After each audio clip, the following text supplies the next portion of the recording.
Hi, everyone. We continue to pray for you. Hope you're doing well during these times.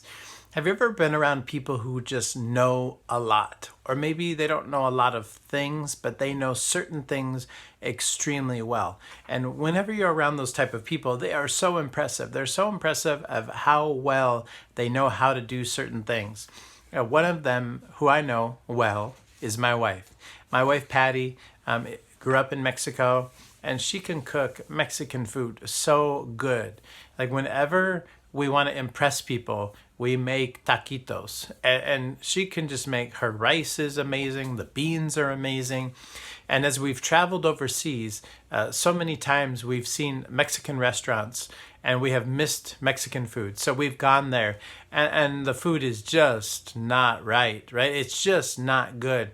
But often when we travel, if we've stayed in any place long enough, Patty will end up teaching people how to cook Mexican food. And as they hear there's this lady who's willing to teach how to cook Mexican food, everybody wants to know. One time we stayed at like a guest house in Thailand, and she was in the kitchen with the entire staff of this place giving them a cooking lesson, and all we were there was as guests. But when you're around something that's good and somebody knows those things and how to do them, you want to know as well, because you want to learn as well and you want to grow as well. The name of God that we'll look at today that helps us understand more of his heart and his character has to do with knowledge. It's Deah. Deah means the God who is all-knowing, the God who knows all. And this name is first mentioned in a very unique time in somebody's life. If you were to read through the book of 1 Samuel, you're introduced to his mom first, Hannah, and her family. And you see that her husband loves her deeply, but she just hasn't been able to have a child. And so much of her identity is tied up in being a mom and having a family and raising a family and taking care of children. And it just wasn't happening. They would go up to the temple every year and she would pray and she would weep and she would long for that ability to become a mom. And one day, God heard her. God answered that prayer. And she went home and she was pregnant. And as she was ready to have this child and found out that she was going to have a baby, she dedicated this child to God. And so when it was time, she brought this child back to the temple and put him under the wings, if you want to say, under the tutelage of the prophet at the time, so that this boy, Samuel, could serve God. And he lived in the temple and he was under Eli, and he became one of the most amazing prophets in the whole Bible and all of history. And it started with a mom's loving heart, a mom who longed to have a child. And God answered that prayer. Not right away, after years of praying, but he answered that prayer. And then a mom who understood God's heart enough that she had to be faithful to her promise to God. How many moms out there who've longed to have a child and have struggled to get pregnant would then give their child away, allow their child to leave home at a young age and serve God? It would be so difficult to let go of that thing that you've been praying for so long. But if you knew God, it wouldn't be as hard. It wouldn't necessarily make it a lot easier, I don't think, but you would know that you could trust God with the life of your son or your daughter and your family. And in this moment, we see Hannah praying. And Hannah, who went through all of that and stayed faithful to her promise to God, reveals to us that God knows all. Let me read for us from 1 Samuel chapter 2. This is verse 2 and 3. It says this. This is part of her prayer, her celebration, giving thanks to God for what he has done in giving her this little boy, this son she'd been longing for, Samuel. There is no one holy like the Lord. There's no one beside you. There's no rock like our God. Don't keep talking so proudly or let your mouth speak arrogance. For the Lord is a God who knows. For the Lord is Deah, and by him he weighs our hearts. So we have this mom, this woman who comes and teaches us about how much God knows. God knew how much she longed to be a mom, but God also knew that she was going to follow through on her commitment to him. And she did. And she reminds us that God knows everything. God knows our hearts. God knows our desires. God knows the future. God knows everything about us. God actually knows us better than we know ourselves because he is El Deah. Now, a lot of times you might be around people who don't know certain things. And when they don't know certain things, it could actually hurt you. I remember in Indonesia, we went over with an international driver's license from, I believe it was from AAA, but it sort of looked like a paper book. This isn't it, but it looked pretty large, like a paper book.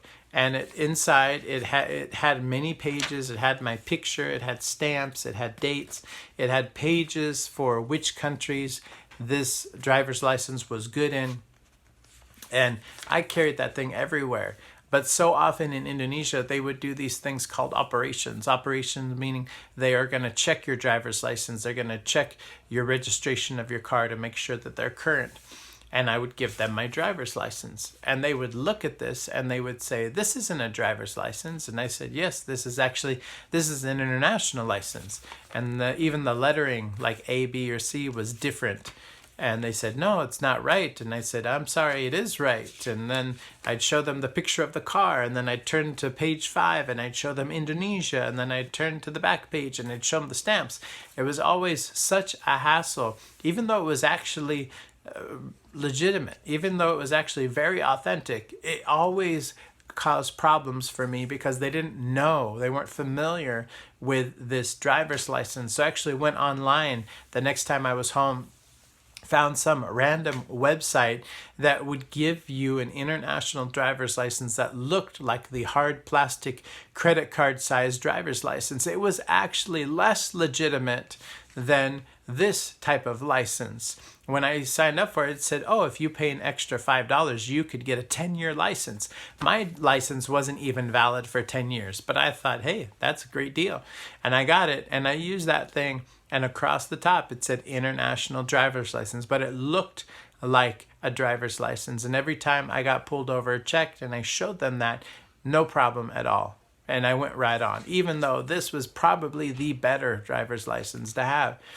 But when you lack knowledge, you just don't understand certain things. And what Hannah understood was that God is all-knowing. God knew her heart. God knew not just her longings to be a mom, but her commitment to serve him as well. That she would follow through on that promise, and she did. And he knew that he could trust Hannah with the life of one of the greatest prophets who ever lived. So God is all-knowing, like she tells us. He's El Deah, but he lets us know his thoughts as well. And Paul understood this connection that we have between our spirit and God's spirit when we become his children. He writes this in 1 Corinthians 2, verse 11 and 12. For who knows a person's thoughts except their own spirit within them? In the same way, no one knows the thoughts of God except the Spirit of God. What we've received is not the spirit of the world, but the Spirit who is from God, so that we can understand what God has freely given us.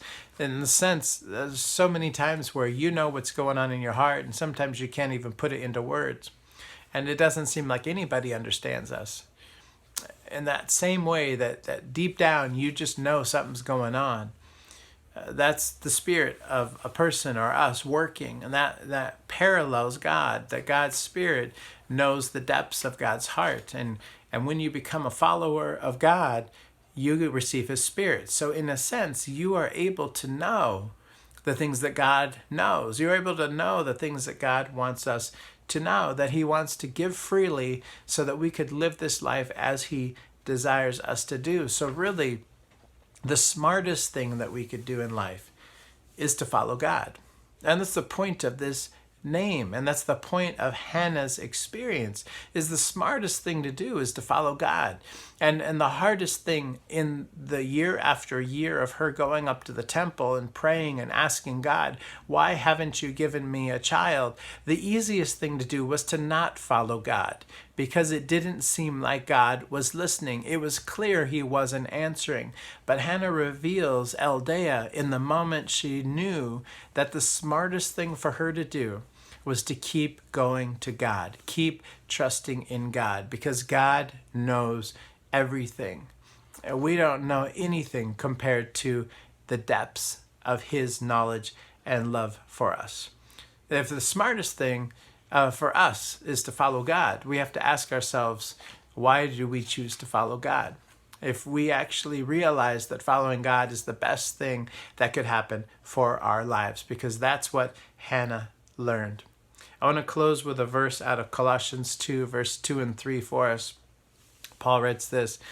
One of the things he wanted the followers in the churches to know is that they could know the mystery of God, which is Jesus, but that in Jesus, all the treasures of wisdom and knowledge are hidden, that actually the key to beginning to understand more about life, to beginning to understand more about the human condition, to beginning to understand more about how to live the right way, the key, Paul says in Colossians 2, is Jesus himself, because all the treasures of wisdom and knowledge are hidden in him. And I hope we could remember of this name of Deah, helping us to remember Hannah's journey throughout life, that the smartest thing we can do, especially when life's not going like we want, the smartest thing is to trust in God who's all-knowing. God bless.